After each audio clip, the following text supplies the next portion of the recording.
Welcome to this video about the Green Man. Every church in Britain has one. Nobody talks about what that actually means. Okay, most medieval churches do. 400 out of 798 to be exact. Around 3 per church on average, which amounts to 1,172 of them as of 2019. He's been watching you from the stone for 1,000 years. The face has been there this whole time. The cathedral walls, the temple door, the corner of the building you always were supposed to look at properly. You've seen him, you just didn't know what you were looking at. The foliate face of the Green Man that's prevailed through the ages with a quiet presence until you looked at him. And then he becomes alive. Entire books have been written about him, so I won't attempt to give you the entire lowdown, but I long to share with you from all that I have learned and felt about him. Where does he come from? Why is he here? Why is he green? Keep watching for the mystery to unfold. The Green Man is the foliate face, a human visage made of leaves, sprouting foliage out of his mouth, ears and eyes. He peers out of the stone corbels of Gothic cathedrals, from Hindu temples, from Roman tombs, from Mesopotamian walls. He is everywhere once you learn to see him, which is exactly the point. He is the masculine face of nature's regenerative force, not the tame pastoral version, the wild one. The one who dies every winter and tears himself back into being every springtime. He is not the gardener, he is the garden that becomes aware of itself. So, how far back does he go? This is where it gets thrilling. The term Green Man is shockingly new, coined in 1939 by Lady Julia Raglan in a folklore journal article. But the archetype is one of the oldest on Earth. Foliate heads in the 2nd century CE appear in Greco-Roman funerary art already fully formed. Celtic Romano-British stone carvings, overlapping era, but go to India and the trail goes cold in the best possible way. The Hindu Kirtimukha, I hope I'm saying that correctly, I have no idea, correct me if I'm butchering it. The Hindu Kirtimukha, or face of glory, is a devouring, vegetation-wreathed face found on the doorways of Shiva temples. Scholars date its iconographic tradition to at least the 1st millennium BCE, and the myth behind it is far older. Kirtimukha is born of Shiva's rage, a monster so fierce that when there was nothing left to devour, Shiva commanded it to eat itself, leaving only the face. From destruction, a threshold guardian, and then go further still to the Indus Valley civilization about 2500 BCE, where the Pashupati Seal shows a horned seated figure surrounded by animals in a yogic posture. Most scholars read this as Proto-Shiva, Lord of Beasts, Lord of the living world, the masculine principle as nature, not over it. This is the oldest known image that fits the archetype, roughly 4,500 years ago, though the energetic current it represents is arguably as old as human consciousness itself. And it is very similar to the Gundestrup cauldron depicting Cernunnos. He rhymes with so many deities, it's hard to detangle them. So I'll give you the list first, then I'll explain them one by one. So here goes the list. Cernunnos and all horned gods, Oak King, Holy King, the Green Knight and Sir Gawain, the Green, how do you say his name? Oh my god, I'm unprepared. The Green Knight and Sir Gawain, let's say. Pan, Faunus, Sylvanus, or Sylvanus, Hun the Hunter. Please forgive me, English is my second language. FYI. Okay. Herne the Hunter, Odin, Gwynapnuth, Winter King, Wild Man, Woodwose, not sure how to say that one either, Jack in the Green, Bacchus, Dionysus, Okeanos, Alkidr, Jesus, Osiris, Yama, Shiva, Kirtimukha. That's quite a long list. So let's now have a look at the specific characteristics of each of these mythical figures that have a through line which slowly morphs into the archetype of the green man. Cernunnos and all horn gods, the antlered god of all wild creatures, depicted on the Gundasrup cauldron in the same cross-legged position as the deity on the Pashupati Seal. This is the masculine principle as the natural living world, untamable, liminal, belonging to the threshold between the human and the wild. O King, Holy King, the twin kings of the waxing and waning year, embody the green man's essential rhythm, the death and resurrection of the solar vegetative force, the cycle of growth and sacrifice that makes the land live. The Green Knight and Sir Gawain, Gawain? The Green Knight, entirely green, his body, his face, his horse, his clothes, gets beheaded and yet walking. He walks into the court of King Arthur and says something like, "Who here will behead me to await the same fate exactly in a year from now?" And Sir Gawain, being who he is, jumps up and promises the beheading and duly obliges, after which the Green Knight picks up his head, laughing, says, "Sir Gawain, await your fate exactly a year from now in the Green Temple," and this Green Temple where they meet in a year is actually outdoors. It's like that druidic type outdoors temple of a green hill. And in the end, Sir Gawain, by the way, spoiler, in the end Sir Gawain is saved. Nonetheless, the symbolism is the same, of death and rebirth and only the head staying. Suspect. Pan, Faunus, Sylvanus, these are the gods of wild places, the god of the forest, the god of the wild.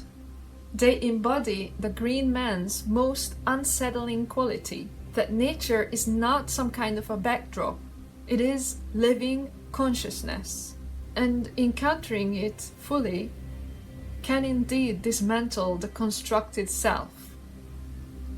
Like if you meet a tornado in the wild, well, none of us wants to experience that. But if you stand somewhere watching waves as tall as 100-story buildings, that's quite something. Herne the Hunter, Odin, Gwynapnuth, Winter King, these are the wild hunt faces of the archetype. The horned, antlered or cloaked leaders of the dead, riding through the winter sky. The green man in his most terrifying death-sovereign aspect, lord of the threshold between the living world and the other world. Wild Man, Woodwose, Jack in the Green. So again, not sure I'm saying it correctly. It's like a German thing. Both of them are Germanic tradition. The wild men are basically these green, suitably intoxicated men who participate in the Beltane traditions. They are shaggy, leaf-covered wild men originating in medieval Europe, but their tradition, again, the archetype goes back to pagan traditions. They are a folk memory of the green man. Bacchus or Dionysus, if you look at pictures of them, they come pretty close to a green man. The vine god, the god of vine and wine, is the green man in his ecstatic, intoxicating, death and resurrection wild face, dismembered and reborn like the vine itself. His ivy and grape leaves, the foliate covering of a god that dissolves the boundary between self and world. Okeanos, the ancient Greek titan of the world river, encircling all land, around the perimeter of earth and also above it and below it. That's all Okeanos. Or that's where we get the word ocean from.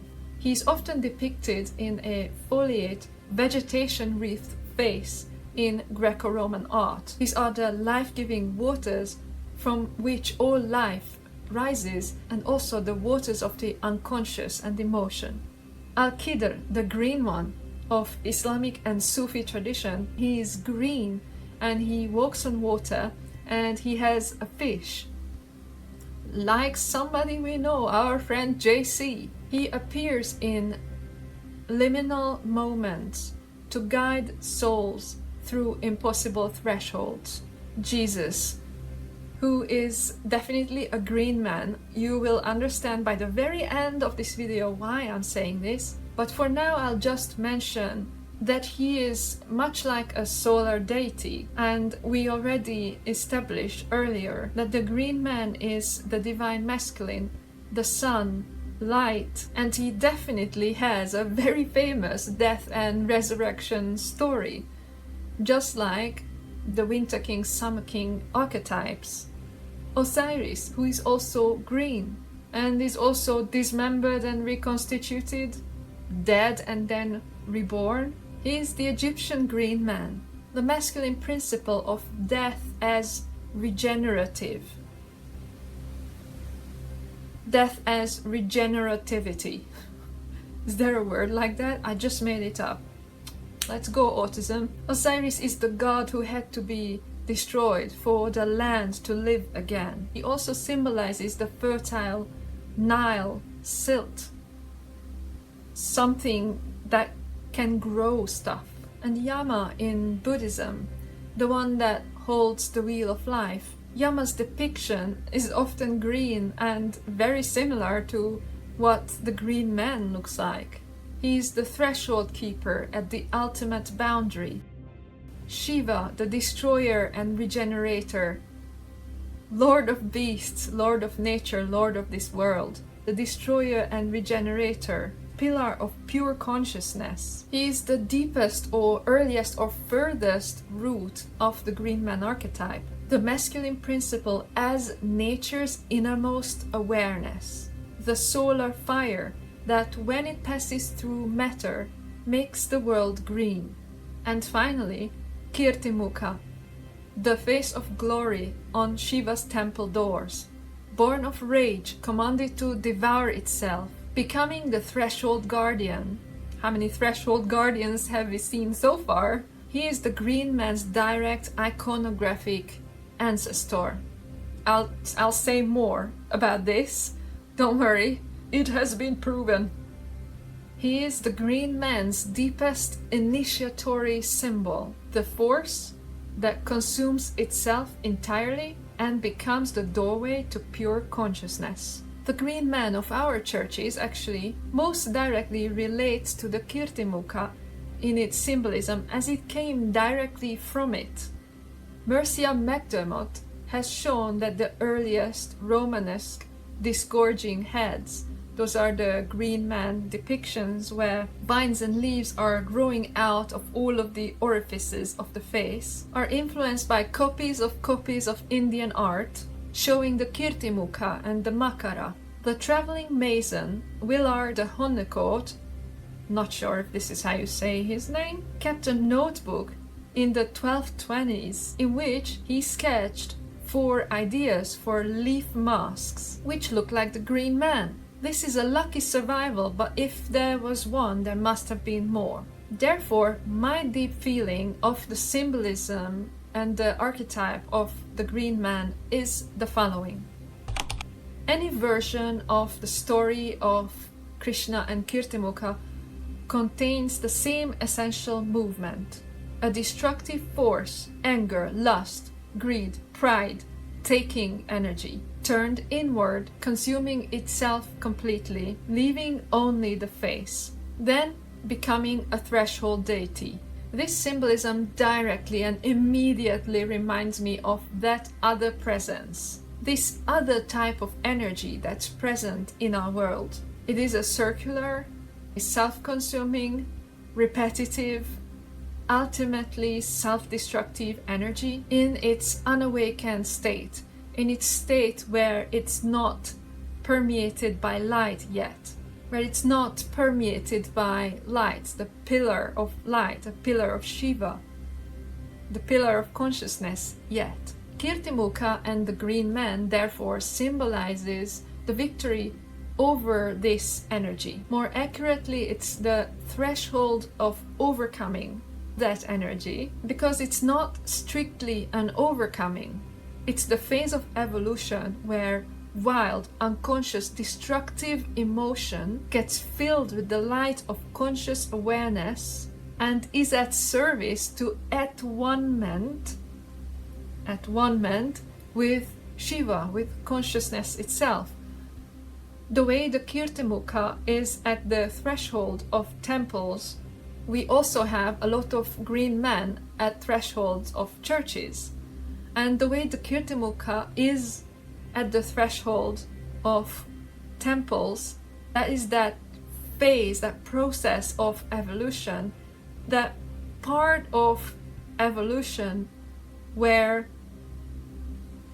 we get to pass through into Shiva, into consciousness itself, become one with Shiva. What many traditions call the predator mind, the archonic energy, the program that runs without source. It cannot create, only copy. It cannot receive, only take. It feeds on attention and vital force. It is not evil in the sense of having malevolent will. It's more like a pattern, a loop, a code that perpetuates itself parasitically because it has no source of its own. All humans carry some version of it running.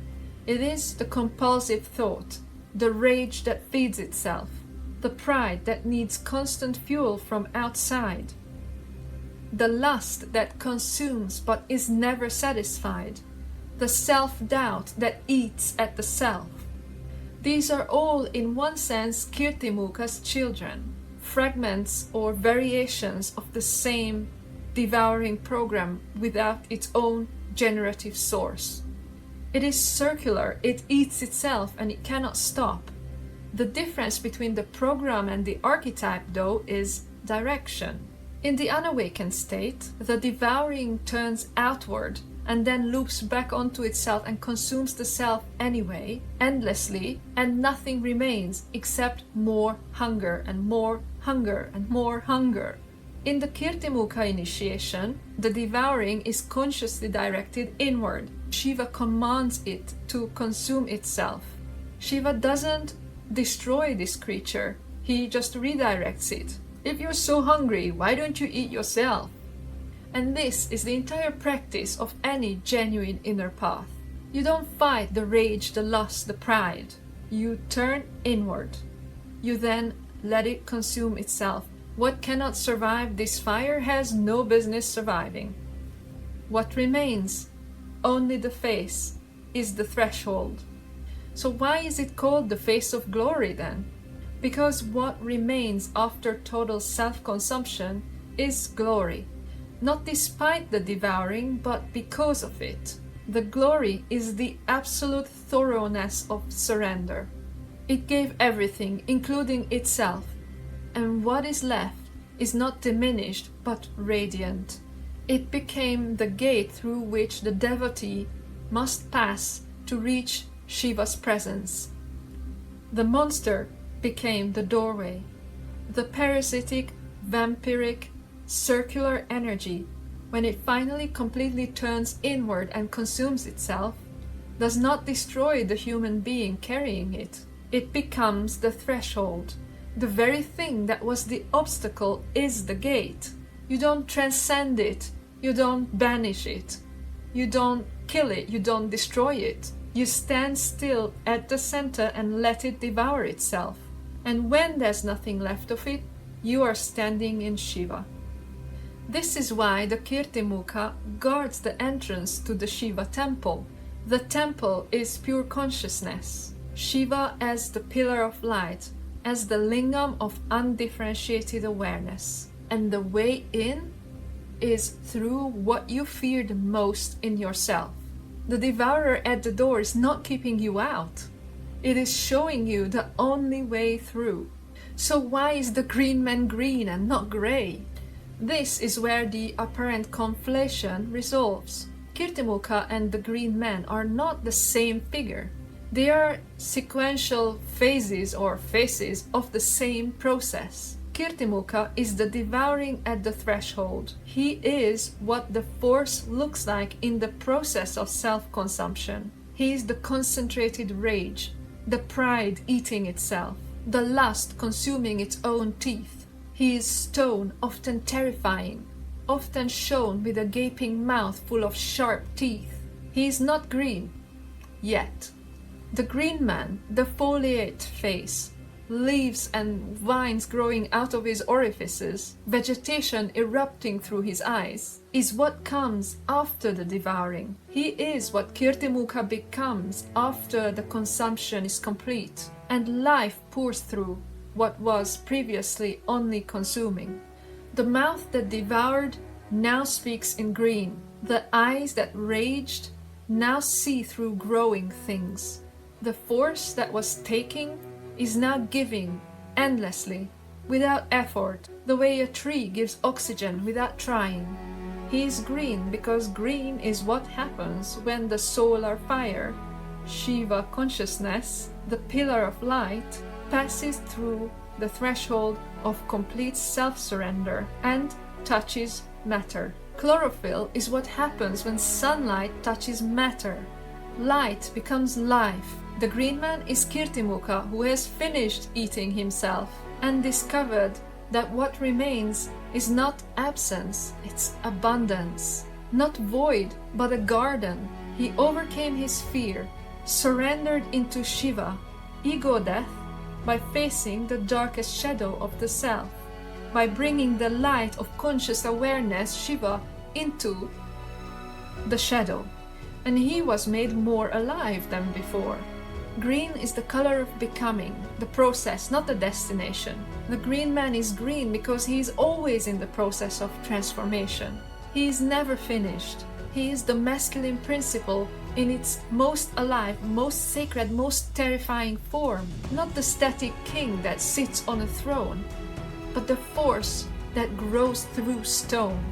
This is also why the early church put him in their cathedrals. Not as a mistake, not as a concession, but because whoever was cutting that stone understood something the official theology could not quite say.